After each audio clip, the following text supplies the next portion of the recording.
Welcome to Beyond the Call, where history, leadership, and heroism come alive.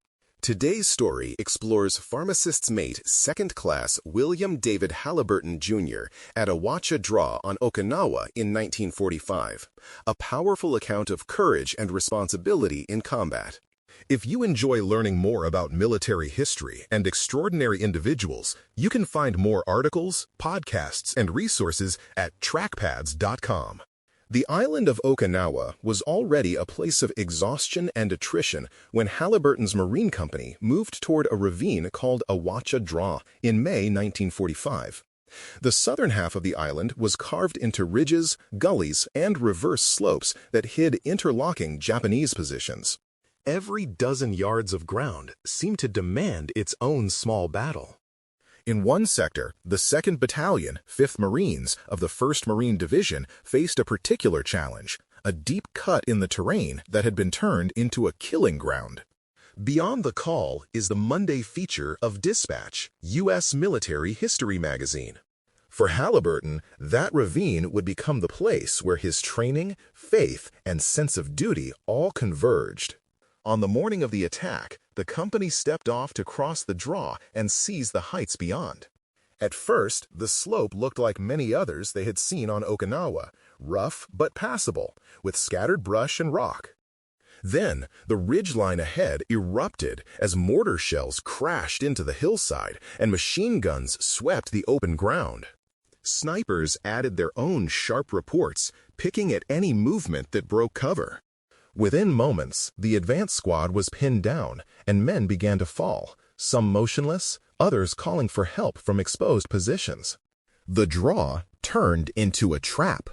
William Halyburton's path to that hillside began in North Carolina years earlier. He was born in the small town of Canton in 1924, and later moved with his family to Wilmington, where he finished at New Hanover High School. Church life and close community ties shaped his early years, giving him a strong sense of service and responsibility.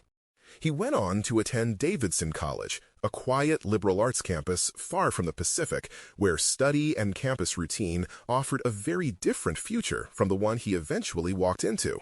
The war kept pressing in through news of battles overseas and friends entering uniform.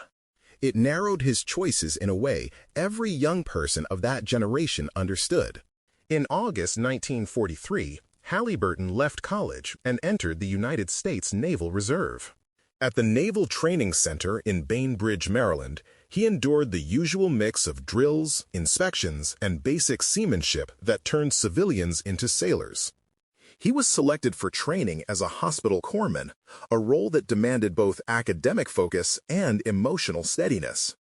At Hospital Corps School, he learned how to stop bleeding, treat shock, splint broken limbs, and keep wounded men alive long enough to reach surgeons.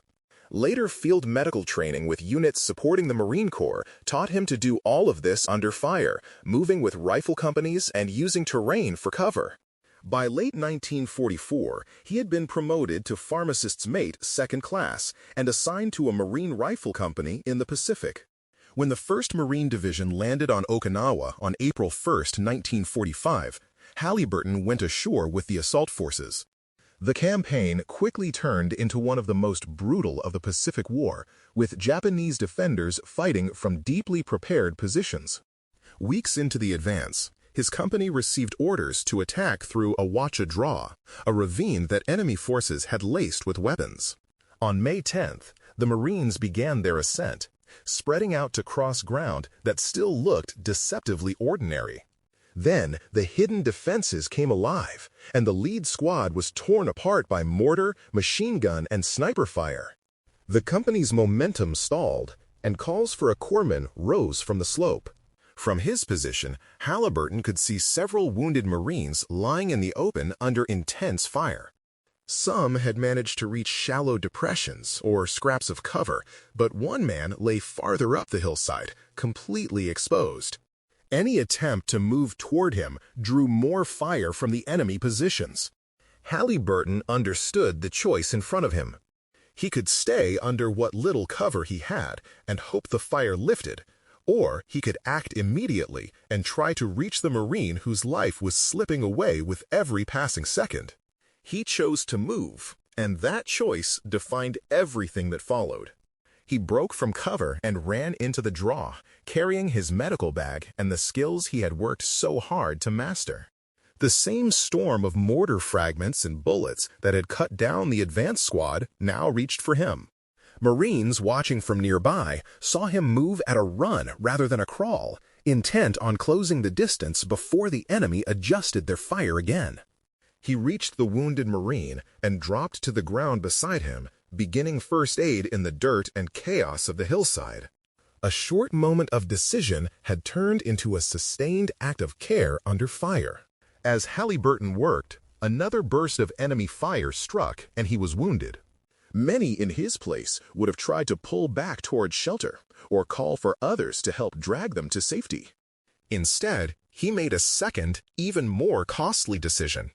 He shifted his own body to place himself directly between the wounded Marine and the direction of incoming fire. He continued to bandage, reassure, and treat the man, using his own frame as a living shield while the hillside remained under heavy attack.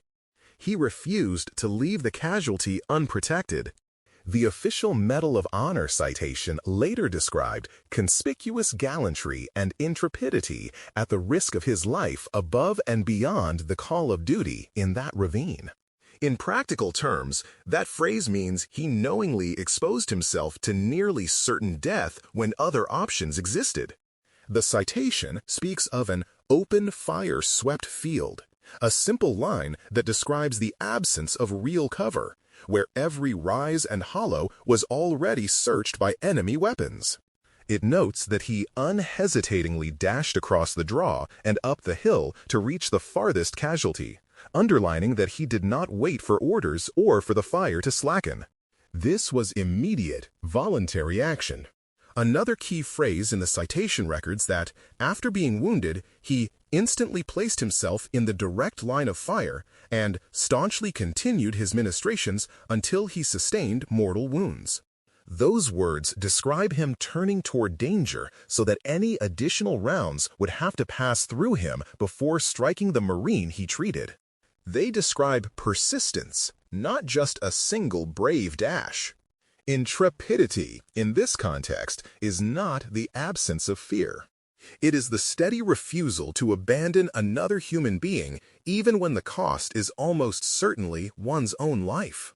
That is the heart of his award. On the tactical level, Halyburton's actions meant that a Marine who might otherwise have died alone on that slope survived the battle. Keeping a single rifleman alive can preserve hard-earned experience and cohesion within a squad. It also signals to everyone else in the line that their lives matter. In a place like Okinawa, where ravines and ridges claimed men every day, that kind of trust helped units endure unimaginable strain.